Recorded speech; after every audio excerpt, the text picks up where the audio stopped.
Hürmetli vatandaşlarım, bugünkü leksiyemizi başlayımız. Leksiyede size Gazi Rosa, Washington'da sözlerimiz.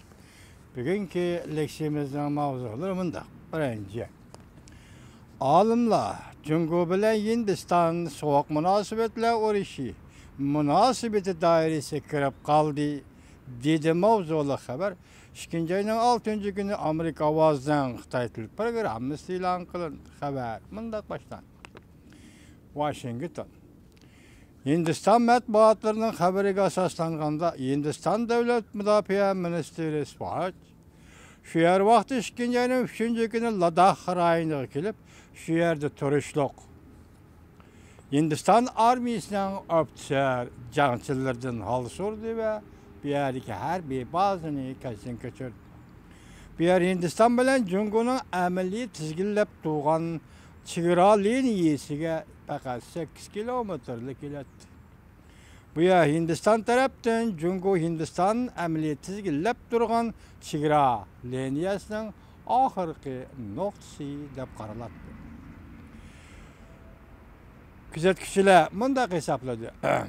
Hindistan Davlat Müdafiə Ministerining bu joylarni ko'zdan ko'chirishi odatdagi ish emas. O'tgan yili Jungu Hindistan iki devlet doklam rayonida Türk ishini oxirlashtirgandan beri iki devletning harakat faoliyatları chegara rayonida orqa-orqada yuz berishga boshladi. O'tgan yili Hindistan bilan Jungu iki devlet 6. ayının 18. günü başlangan Türk ishini 8. ayının 30. günü oxirlashtirdi. Shuningdek hozir yana bir chegara rayonida iki devlet orqa-orqadan chegara rayonida orqa-orqadan so'rkilishga boshladi. Harakat iki devletning harakati orqa-orqada o'tirib chiqdi. Natijada olimlar Jungu Hindistan munosabati dal hozir so'q munosabatlar urushi doirasidagi bir munosabat doirasiga kirib qoldi. Hindiston vaqt gazeti bunda xabar qildi. Mudofaa ministri Straman hozir bir davlat mudofaa ministri ayol edi, uning ismi Sivraj edi. Bu yaqinda tegishildimi, qandaq mening xabarim bo'lmay qoldi, kechiringlar vatandoshim. 2. ayının 3. günü Hindistan boshqarishidagi Kashmirning sharqidagi Toris havo armiya bazasiga uchib keldi. Davlat mudofaa ministri Hindiston. Bu yer Hindistan Jungu chegarasi g'arbiy bo'ligining Hindiston uchun eng muhim lageri hisoblanadigan joy edi. Mudofaa ministri u yerda xizmatlarni dokolatni anglagandan keyin, xizmatlar to'g'risida dokolat anglagandan keyin yana aeroplanga o'ltirib shimolga uchib berib, Qaraqurum tog'lari etaklariga yetib keldi. Bu yerda Hindiston havo armiyasining aeroporti bor. Tushib chiqib uçup turgan aeroplanlar bor edi.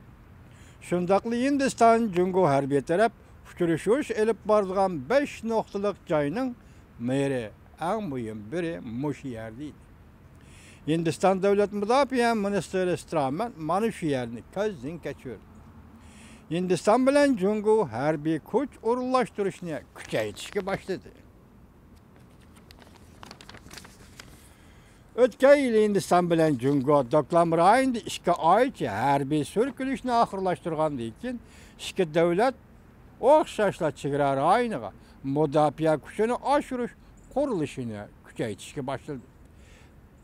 Avangard gazetining xabariga asoslangan Hindiston hukumati Jungu Hindiston chegaralarini bo'ylab tosh yo'l yasashga 2 milliard 180 milyon rupiy ajratdi. Əməldarlar mındaq görsətdi. Bu taş yol yasilib bitgan aman Hindiston chegara saqchi qismlarining faoliyat iqtidori o'stirildi.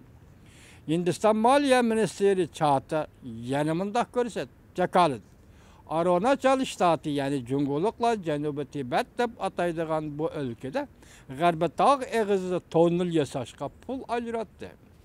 Tonnel bitganda bu yerda poyezd qatnaydi. Temir yol Davang şehriga, yani Arunachal şehrining shtatining cho'ng bir shahri Davang shahriga tutishdi. Balki markazi bo'lishi kerak.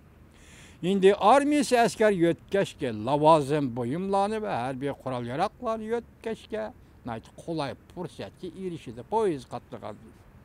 Singapur deniz boğuzu vaqt giz xabar qilib mundaq ko'rsatib o'tadi. Jungo o'tib ketgan 4 oy ichida dekabr oyida qurilish qilishni kuchaytirdi. Amerika bexatarlik axborot bilim xavfi Startpol e'lon qilgan sun'iy hamroh xaritasi oshkorildiki, Jungo armiyasi dekabr oyiga yaqin Yadong nahiyasiga bir brigada 3000 kishilik harbiy qo'shin to'pladi. Harbiy lager 27 kvadrat kilometr doirani o'z ichiga oldi. Shu yerga o'rinlashtirildi.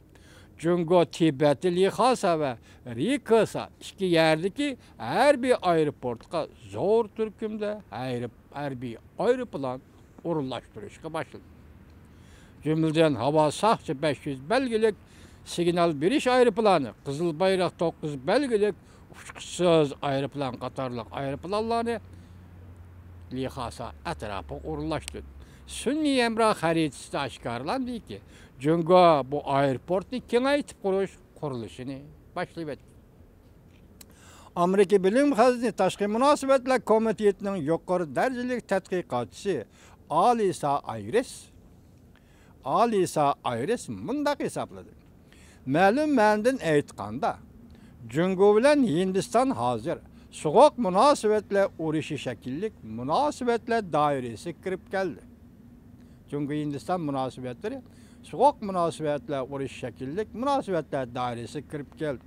Hindiston Jungo o'rtasida so'g'oq munosabatlar urushi davriga o'xshaydigan munosabat shakllanyapti.